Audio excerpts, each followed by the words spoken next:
you're right. I don't love you. We're just two lonely people trying to hate ourselves a little less. Maybe that's all we're ever gonna be. Maybe that's all we ever were.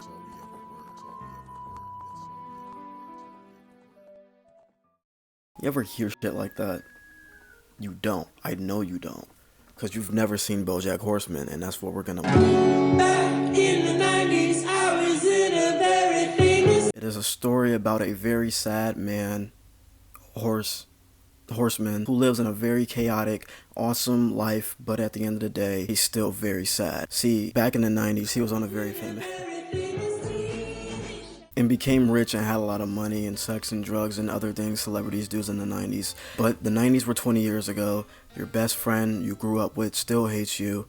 The girl of your dreams disappeared a long time ago. And the family you grew up with, not that one, are living happier lives than you are. But it's Bojack's fault. See, he destroys everyone he meets. Let's look at this example for like this one episode. Spoilers for season 1. The episode's called Zoe's and Zelda's. Bojack has a housemate, Todd kind of just showed up out of nowhere one day and never left. So he just sleeps on the couch. He's just like a 20-year-old dropout, eats and shits all day. I don't know. Todd has this very ambitious rock opera that he's been talking about forever. But, you know, Bojack never listened, so, you know, he never knew it. Until one time it came up, and everybody's like, hey, what's this rock opera you talking about? So Todd is excited and tells Bojack that this is his big break, and that he'll never have to sleep on Bojack's couch again. Bojack's like, you know what, let's celebrate.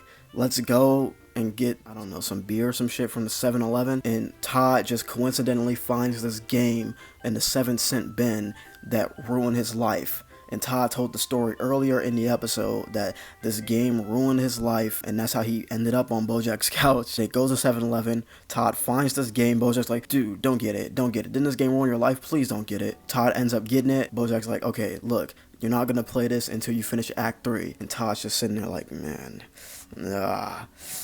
He plays it, stays up all night, fucks up the audition because he's fucking tired. By the end of the episode, you find out that Bojack was behind all of it. He went to Best Buy and bought the game and then put it in the 7-cent bin and got an actor to stand in line with him and ask Todd to look over to the bin. And it's fucked.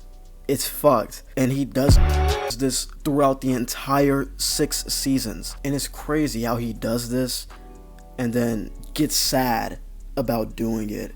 And then tries to ask for forgiveness. I said I wouldn't do any more spoilers, but okay, this isn't really a spoiler, but in the beginning of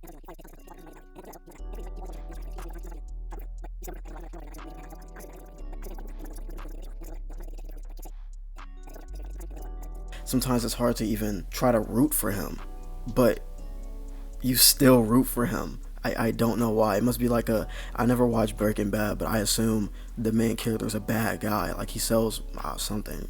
I just assume he's a bad guy. Every time I see him, he looks like an evil dude. But the reason I root for Bojack in the reason why I care about him so much and I love his character and everything he goes through in the show is because he just seems like the realest person in that show. All of his friends are so fucking fake. And not fake in a sense of like loyal to him or they're lying all the time, but fake like you don't see the real side of them until like seasons later, or you'll only get a few glimpses of the real side of them. Bojack from minute 1 has always been 100% real and authentic, while everyone else, maybe except Todd, was playing a character. But at the same time, it's like Bojack also brings out a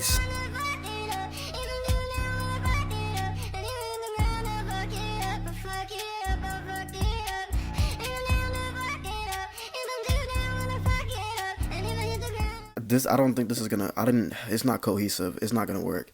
Let's see how editing works. Pink.